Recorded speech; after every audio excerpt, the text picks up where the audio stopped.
Hello, everyone, again to the Transpacific Entrepreneurial Conference, jointly presented to you by the Canadian Chamber of Commerce in Hong Kong and the Hong Kong Canada Business Association. I'm Sophia Chan-Combrink, Executive Director for the Chamber. For those of you who don't know me, I hail from Toronto, Thornhill, Richmond Hill, if you want to be exact, but I was born in Hong Kong. I'm also a U of T alumni, and career opportunities brought me and my family back to Hong Kong about 11 years ago. And I'm glad to have been with the Chamber in this role for the last 2.5 years. This session is called Greater China Business Strategy, and I'm very pleased to be hosting this panel with my, if you may, counterparts in Beijing, Guangzhou, and Shanghai. Very briefly, they are Noah Fraser, Managing Director and Chief Representative, China-Canada Business Council, a University of Ottawa alum, Cameron Turnbull, General Manager, CanChamPRD, a St. Mary's University alum, and Matt Whately, Executive Director, CanChamShanghai, another University of Ottawa alum. During the session, if you'd like to submit questions or comments via the chat box, please feel free to do so. We will do our best to answer all of your questions now or after the conference. So as Canada and other world economies prepare for the second, third, or more waves of COVID-19 and lockdowns, China has been looking beyond the COVID-19 crisis for a while now, as they have been largely ahead of the curve.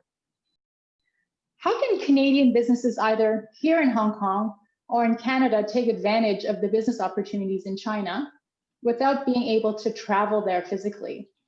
Also, it's been said that if you plan to do business in China, you should really have a copy of a 5-year plan in your suit jacket or moleskin notebooks at all times.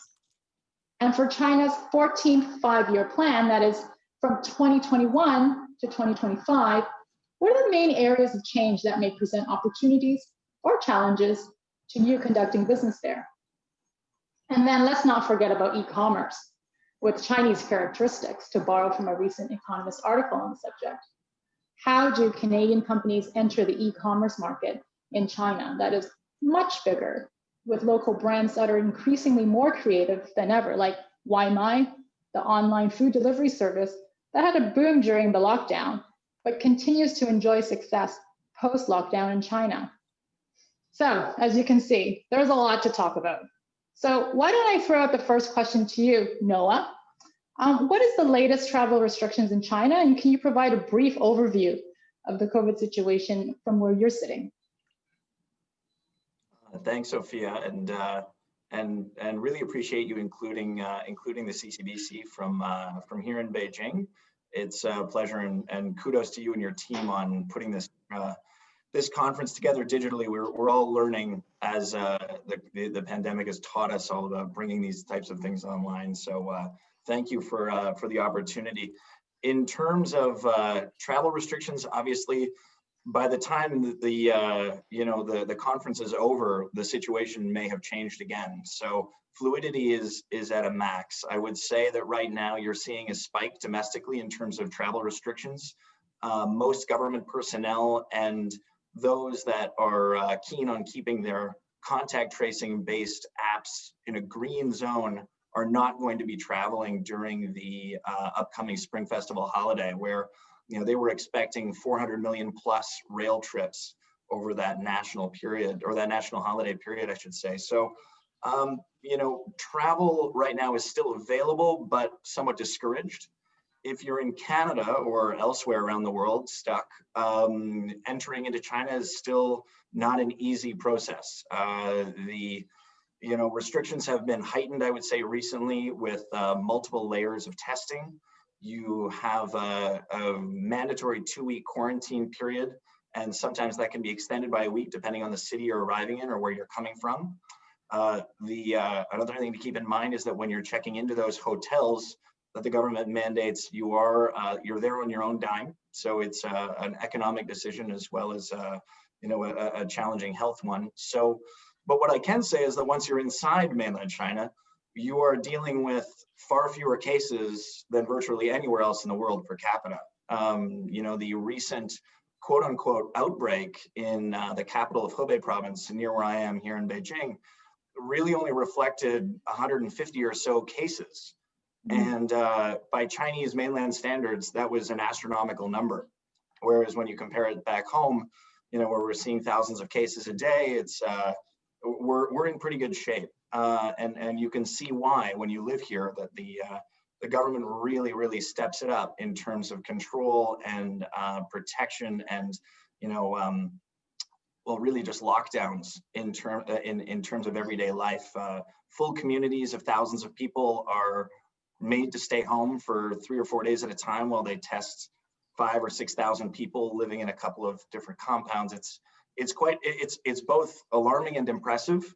And so we're doing okay here in the mainland, and I'm happy to answer further questions on the details. I've been in Beijing, or I've been in the mainland for over a year now, without having left the borders, unfortunately, and I see no real upcoming international trips on the horizon. If we're lucky, I'll go home for Christmas 2021, but even that seems like a long shot. Great, thank you for the description of the situation there. Matt, after the initial lockdown, Shanghai has not largely been affected by COVID either. How has this affected business for you in Shanghai and the reactions amongst your members?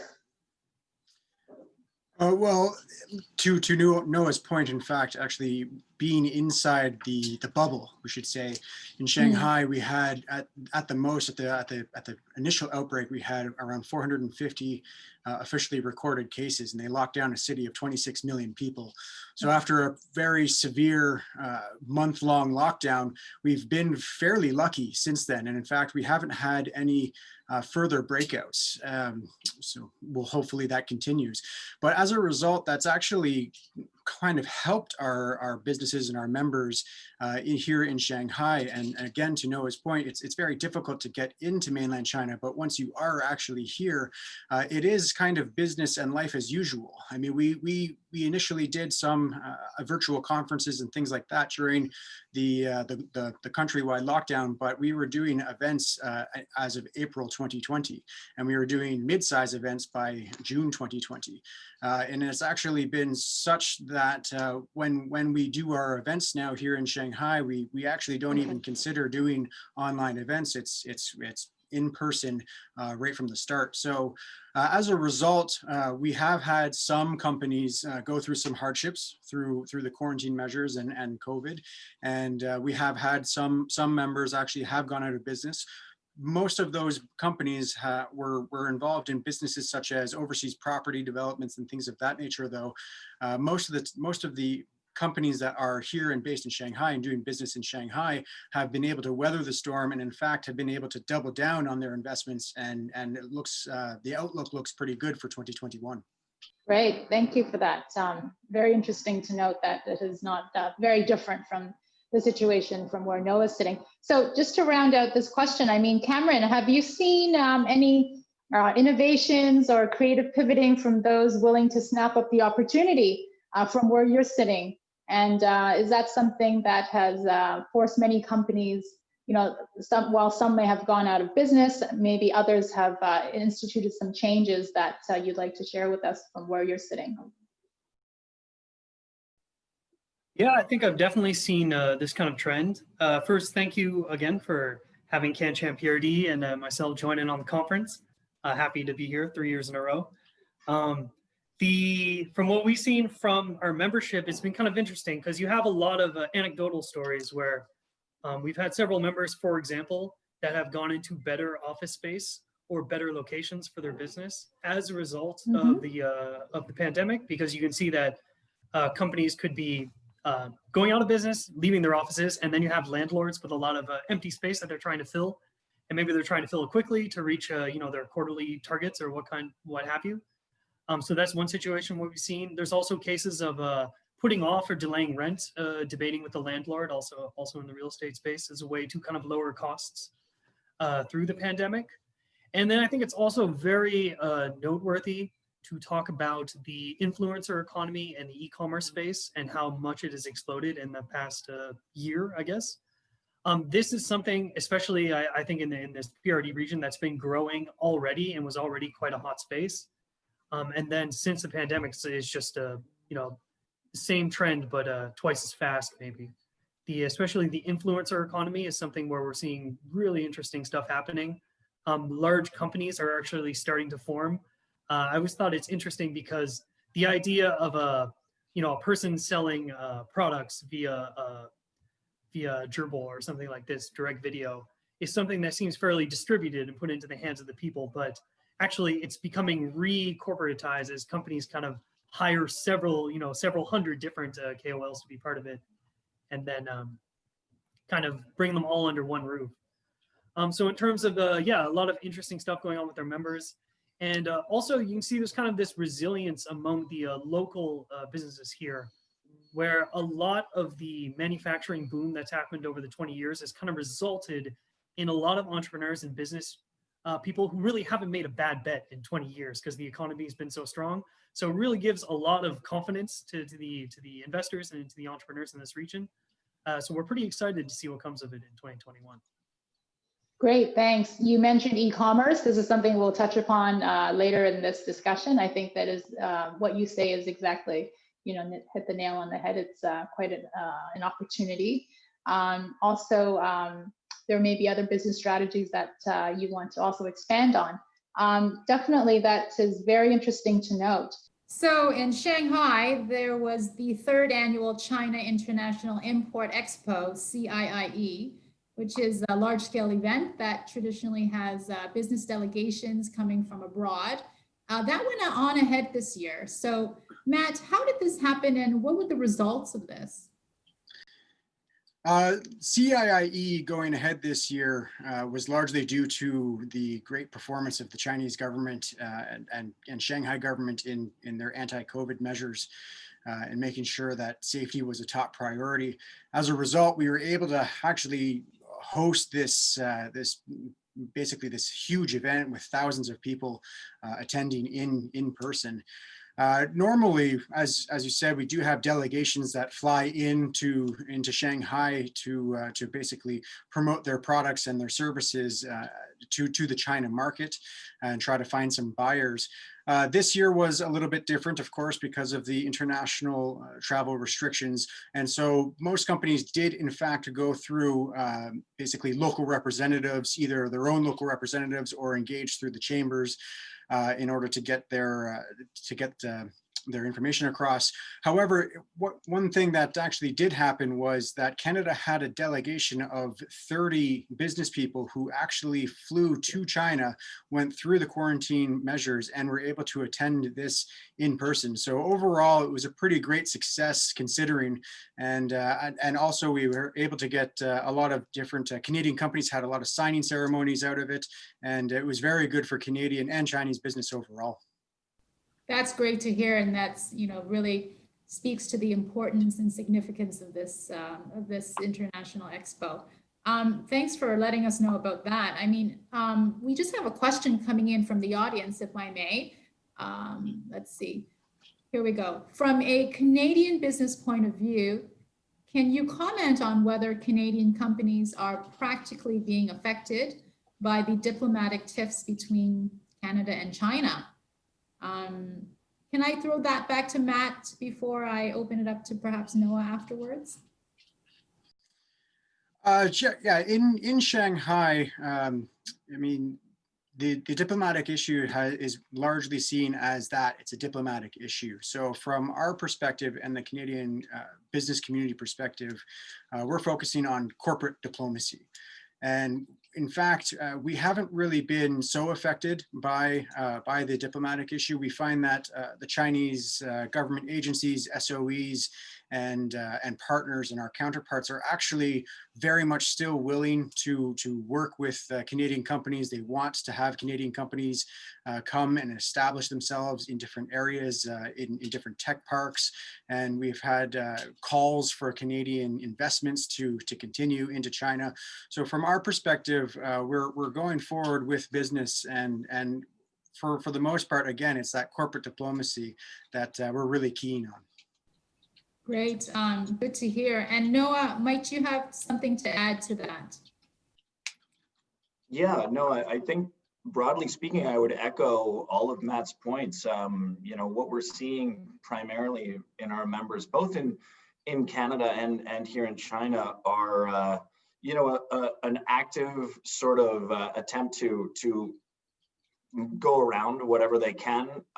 You know, businesses have been pretty much affected based on the sector that you ask. I think it really does depend on who you're talking to. If you say, you know, has the bilateral relationship and the challenges therein affected your business, then, you know, some companies will say absolutely, and others will say really not so much. And the common denominator seems to be that if the sector or the company is of strategic importance to the Chinese economy, it will be unaffected. Like if you talk to natural resource importers, if you talk to, you know, generally speaking, you know, companies like in, I was saying natural resources, but if you dive in deeper, like you look at coal, like steel making coal, for example, or if you look at iron ore, you look at lumber, generally speaking, outside of a couple of, you know, small issues, those sectors have moved forward unencumbered, and if anything, their trade numbers have actually gone up over the course of the last couple of years. So other sectors have had a much harder time. You look at certain elements of the agri-food vertical, there are certainly companies that are really suffering, especially canola. Earlier in the diplomatic rift, there was a lot of issues around pork and beef, and you know, they're largely, you could say, solved. The canola one is certainly not, but you know, I think I would also just conclude by saying I completely agree with Matt that what we're hearing and seeing from the government and from SOEs and from partners is that business must go on. You know, they really encourage continued investment, continued commerce. They're trying to, or at least according to the party line, they're saying that they want to separate the political from the economic. And so hoping for improvement in 2021. Great, that's thank you for that that description of what's happening on the ground. Very interesting to note. Cameron, can I turn to you? I mean, the title of our session today is Greater China Business Strategies. Perhaps you can help us, enlighten us on what might there be in terms of other strategies that Canadian businesses can deploy to take advantage of the opportunities in China. For example, you were speaking to me before about what you call the Cantonese connection. So can you elaborate on that as a potential strategy? Pretty much since we've been running the Chamber of Commerce here in Guangzhou, and of course we work a lot in Shenzhen and Dongguan and Foshan and surrounding smaller cities as well. One of the big things we've seen is a giant, and we feel it's largely untapped resource of the Canadian diaspora community from this part of the country. And so that's a network that exists both in Canada and in China, and it kind of has long roots in both places. And it's kind of interesting because the Cantonese people from Guangzhou and then the people of the South have had kind of this entrepreneurial spirit for a long time, and also have had, you know, not unlike Hong Kong, has been kind of like a little bit more exchange with the outside world from an earlier period. Not to say that there's a strong entrepreneur spirit throughout the country, but I think that it's interesting that there's kind of this large swath of, you could say, either Canadian educated or Canadian literate people living in this region that kind of fly under the radar. I think a lot of it could do with the fact that the business activity, I think a lot of it is going to go unreported in the Canadian metrics, for example. So part of that could be because it's not tax domiciled in Canada, or partly could be because it's maybe not exactly totally all reported, especially some of the cross-border commerce that happens. But this is a very, very, very good pool of people and knowledge and resources for Canadian companies. So Matt kind of mentioned earlier about at the import fair, for example, you had a lot of Canadian companies having to work through their local representation. And maybe this, you know, with the new world we live in now, with international travel a little bit less possible or less likely, then maybe the strength of your local team on the ground is going to be all that more important to your core business. And if I'm a Canadian entrepreneur today, I'm really would try to start tapping into that network that exists already in this part of the country. Yeah, there's almost like a two-track system going on, where there's the Canadian into China line, the Canadian China channel of business, and then the China into Canada. And it seems like there should be a lot more synergy between the two. And I think it's going a little bit untapped. So there's a lot of opportunity there. Right, that's really interesting and practical advice for Canadian businesses and looking to go into China. Yeah, definitely tap that potential. Okay, so can we go back to basics for a little bit? I mentioned the 5-year plan earlier in my remarks. Noah, you had said in the past that any business, Canadian or otherwise, that wants to do business in China really should know about the contents, or at least the main areas of the latest iteration of the 5-year plan. Now we're talking about 2021 to 2025. What do you see coming down the pipe for this particular 5-year plan, the 14th 5-year plan? Yeah, I mean, vitally important, obviously, in terms of China watching. So October 2020 was the conclusion of the fifth plenum, I should say, which of course China watchers around the world keenly observe for announcements on the next 5-year plan. This is the 14th of those economic blueprints. Couple of key points to take away from that annual meeting in Beijing and perhaps afterwards what they mean for Canadian business. You saw some further reaffirming of Xi Jinping's leadership in Beijing, some emergence of new language such as dual circulation. I'm sure many people have read that headline, and maybe while we're still not entirely clear on that definition, what effectively that means is that the new policy supports protecting the Chinese economy from external shocks by boosting local markets and demand. Many people are translating this as a move towards protectionism, but remember that flip side of that dual modifier is actually the external economy and attracting foreign capital for sustained growth. The PRC asserts that this inward stimulation is going to drive international demand and offer greater opportunities for actors globally. For Canadians doing business in China, there are obviously a couple of critical sectors in our economy that are going to continue to yield growth in light of some of these announcements. Firstly, I would say that we should always try to keep in mind that Canada is consistently viewed in China as a source of clean, reliable, and high quality exports, especially, as I mentioned earlier, natural resources, raw materials, agri-food products, green technology, more and more.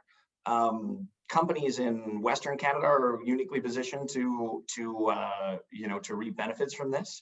But furthermore, what we're going to see, I think, in the next couple of years is the continued opening up of the financial services ecosystem, which of course Canada has a very robust and strong reputation in.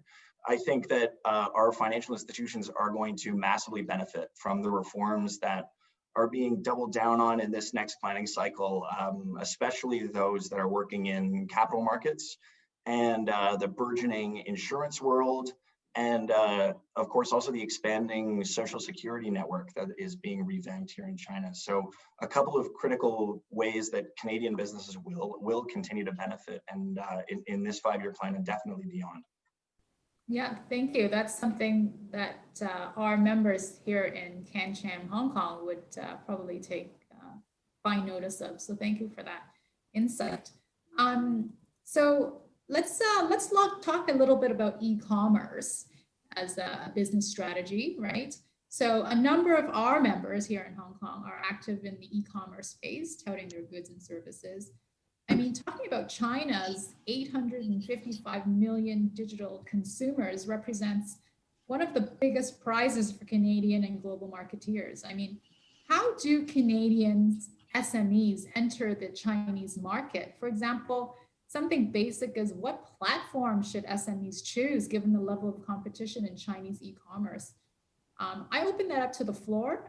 Whoever wants to take that first. All of us living in China, I'm sure we can all agree that the e-commerce ecosystem is one we're all familiar with, because I'm certain that all three of us are probably using 4 or 5 different platforms every day. Yeah. Absolutely. I think it's become an unavoidable and kind of necessary for business, no matter what sector you're in, if you're consumer facing, I would say. And then one of the things to answer your question about the platforms, I guess, Douyin and Kuaishou, I think, are the ones that have had the most, we would say the hottest through 2020. Also, even still the Taobao, Zhibo, direct video selling channels have become also something that have like improved greatly over the last year. One thing that I've noticed in kind of looking through what our members are saying and some of the things we're seeing in the online marketplace is that the idea of influencer economy, like selling directly through video, is something that's already quite established actually all over the world for, say, things like cosmetics. It already has kind of a long history of this, but we're seeing it move into things like finance, real estate, automobiles, these kinds of like big ticket or like larger things that you wouldn't associate with like a YouTuber, for example, talking about the product, but it's actually moving in this direction. And then in like high-end purchases of wine and fashion as well. So I think that'd be for the, I mean, for companies that are Canadian company that's looking to get in on the e-commerce game, I think the important thing is to look at your industry first and see if who is already doing it online. Because even if it seems a little bit obscure, there's probably other people doing it, and there's a lot of insight you can pick up from there. And also going through with, it's a little bit tricky for different apps will have different regulations about the, like foreign companies can't necessarily directly use the online platform. Very likely you have to go through a third party local partner, which again, strengthening your local network however you can would have a big help for this. And I also think about rethinking the core value of the product or what it is you're selling. Maybe it's a little bit harder to communicate through a screen. And so you have to be a little bit more precise, I think, with your language and a little bit more, you have a better idea of what your core brand product really is. Thanks. I mean, Matt, what do you think? Does Canada have a unique opportunity as the Canadian brand is generally known in the world for quality and safety, or have the domestic brands caught up and, you know, are they exceeding the quality of foreign brands in some areas? Would this affect our edge on the market, do you think? Well, both really. I think Canadian brand Canada is very well received in Greater China. You know, you can look at Canada Goose. They sold out with the recent cold wave that went through China. You have Tim Hortons that is opening like hundreds of stores across Shanghai and across mainland China, which is being very well received. You have new other more brands. Lululemon is the top yoga brand in mainland China, and yoga is a hugely booming market. So, you know, Canadian brands are seen as good quality. They are very much championed, but to your point, I think Chinese brands are also starting to catch up in terms of their quality. I think it's a maturation of the market in overall, right? I think that we're starting to see basically consumers want more value, right? So rather than before where they'd say, okay, well, it's an international brand, therefore it's good. Well, maybe that's not so much the case now. Now they're looking more for value for money. It's not necessarily the most expensive thing that they want to get. Again, it comes down to value. So we are seeing more stiff competition from Chinese brands, but you know, again, to the point of Canadian SMEs wanting to enter the China market, you just have to do it correctly, right? It's not as easy as, let's say, opening up, if you're a Canadian company opening up a store in America and you know, being able to ship through Amazon down there. It's you do need a plan. You probably need someone on the ground in China. You probably need to register a local entity to be able to get through the different red tape, and you need a budget to be perfectly honest. You know, you need to have enough stock that's sitting in a warehouse in the mainland, because you know, you can't expect someone to wait a week for a product in mainland China. Essentially, I buy it today. I kind of expect it at my house by tonight when I go home, right? So that's kind of the expectation here. And basically we need to be able to account for those things. Right, yes, we're definitely used to a immediate service and immediate delivery now. Thank you for that. I'd like to approach the business strategy discussion from a geographical, perhaps, point of view. And this question is I'm going to ask Cam about this. So, you know, we always have thought in terms of Chinese cities as, you know, looking at the different tiers, tier 1 city, tier 2 city, etc. Should we be thinking about this another way? And specifically, I'm thinking about economic clusters instead of city tiers. in terms of our strategy and engaging and doing business in China. Cam, do you have anything, do you think you can elaborate a bit on that? Yeah, I think that's a good point. I mean, where we are here in Guangzhou, and of course with the Hong Kong and Macau as well, this Greater Bay Area that is forming is starting to see. There's been some data that shows that the economic cluster is starting to kind of have a similar consumer habits among all of these cities, regardless if they're the first-tier city like Guangzhou or Shenzhen, or like the international city like Hong Kong, or like the smaller cities like Jiangmen and Zhuhai. The share of GDP is starting to be taken up more. The southern bubble that we're talking about, starting to have a bigger and bigger share of the national GDP, and also the consumer, the GDP per capita is also increasing quite a bit across through all of these cities. So I think it could be like a new paradigm of looking at marketing in China, rather than there's the first tier cities, they like to buy brand XYZ, then the second tier cities want the second tier brand or something like this. Maybe think about more of the consumer preferences of the clusters. So there's also around the Yangtze River Delta and the rest of the country, the northwest as well. It's all kind of becoming a little bit more regionalized that way, and the way they kind of, that's at least from some of the research that we've done here. So I think, yeah, there's a good opportunity to change the way people are looking at the country and start to think more about these clusters, especially if we talk about the GBA. Some of the infrastructure projects that are happening are really turning what was a scattered group of kind of smaller cities in South China into one megalopolis, basically, that is connected by high-speed rail and by highways. It's one never-ending sprawling cityscape, or perhaps it will be someday. So it's an exciting time, I think, to be in the country. We'll see how it goes. Yeah, it's certainly an area that needs constant monitoring and adjustments in terms of our business strategies. So we've heard some really excellent suggestions on how to improve your Greater China business strategy. But allow me to bring it back to the grassroots, and let's just remain with Cameron just for the moment. Cameron, I know that you recently held some workshops with your members in the PRD sharing their stories. So what kinds of struggles and successes have your entrepreneurs members had? And can you share any general tips and perhaps last words as we close off the session with our audience about doing business in the Greater Bay Area? So for the entrepreneur on the ground, I mean, a couple of things I think I can relay to everybody watching. Cash flow management in every country almost this year. I'm sure it's been kind of a very pressing issue. And it really exposed if you're operating at higher margins and have a better cash reserve, those are the businesses that did survive through the shutdown period. A very important part of it. And then that kind of leads into the HR question. I think is something that came up a lot when we were talking with our members. How do you hold on to key people in your organization when maybe your payroll is not going to be, you're not going to be able to make payroll perhaps, or you're going to have to, renegotiate part-time work schedules. I think it really highlighted to a lot of people for the first time how challenging HR management can be. And especially considering in China throughout the country, the HR laws are quite difficult to navigate for the entrepreneur or business owner. They're very much designed to protect the employee.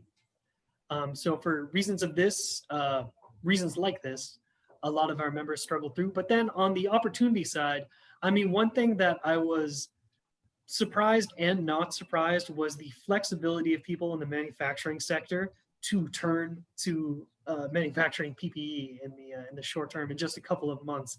And there was actually quite a few people who made quite a bit of money through the COVID time because they were quick enough to jump on the opportunity and recognize the demand. So that's it's an example of this entrepreneurial spirit. Is quite alive and well.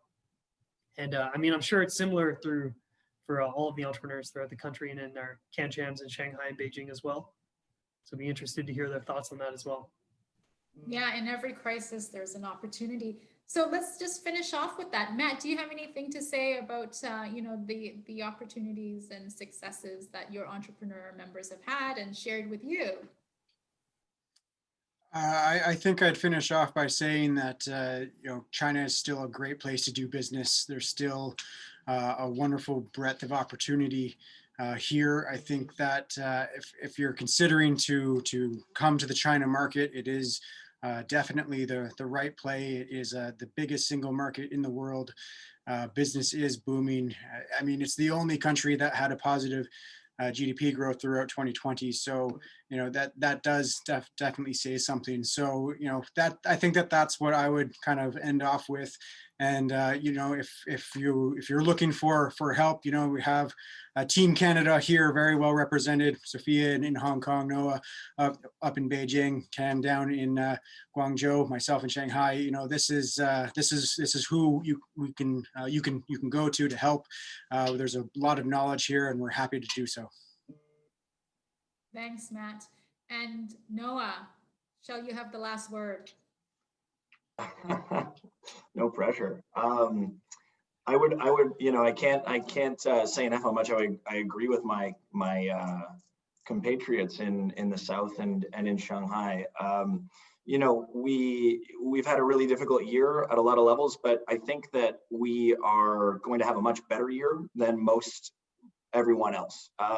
You know, to Matt's point, you know, that China was the only one that posted positive economic growth in 2020, and it's always an old standby when you're paying attention to China to look at that GDP percentage growth number. But some economists are actually predicting double digits again in 2021, like 8.2 to 10% in China. And what that means for a growing equity market here, the absolutely incredible opportunities for yield in this market are really second to none anywhere else in the world. And I think the Canadians need to be cognizant of that. You know, we are certainly in a difficult position right now. It's there's no clear harbinger of when it's going to get better. We're looking down the barrel of an extended sort of difficult bilateral relationship, unless there's of course good news in the near future. But you know, the relationship reset will probably take 3 to 5 years. I don't think that most SMEs, however, are going to be affected by that. You know, public opinion at home is certainly much worse than public opinion on Canada is on the streets of Beijing or Shanghai or Guangzhou. You know, it's certainly not reciprocal in that way. And so considering the Chinese market is the only sensible business decision to make if you're looking at a geo strategy in 2021. And I highly encourage you to get in touch with Matt in Shanghai or CanChamPRD or you, of course, and your team in Hong Kong, Sophia. And finally, maybe just a plug for the Trade Commissioner Service, where they have, you know, 16 offices across China, including 3 consulates and the embassy in Beijing. You know, there are some really strong members of that team that are there to help. And as a Canadian taxpayer, they are also coming at the very low price of free. So go ahead and take advantage. Very good points indeed. Thank you for the reminder of the resources we have at our disposal, and let's try to make the best use of them. Thank you, gentlemen, for your very useful and timely insights about the Greater China business strategies. And thank you to our audience for listening and asking your questions. If you'd like to connect with myself or any of our speakers today, please feel free to do so via the LinkedIn profiles on the CanChamHK event page. The attendees, you will also have been sent a list of all those attending the conference in order so you can connect with each other as well. So we have a great lineup of conversations in day 2. So please do stay tuned and enjoy the conference. Thank you, gentlemen, for your time today. Thank you. Thank you, Sophia. Thanks, guys.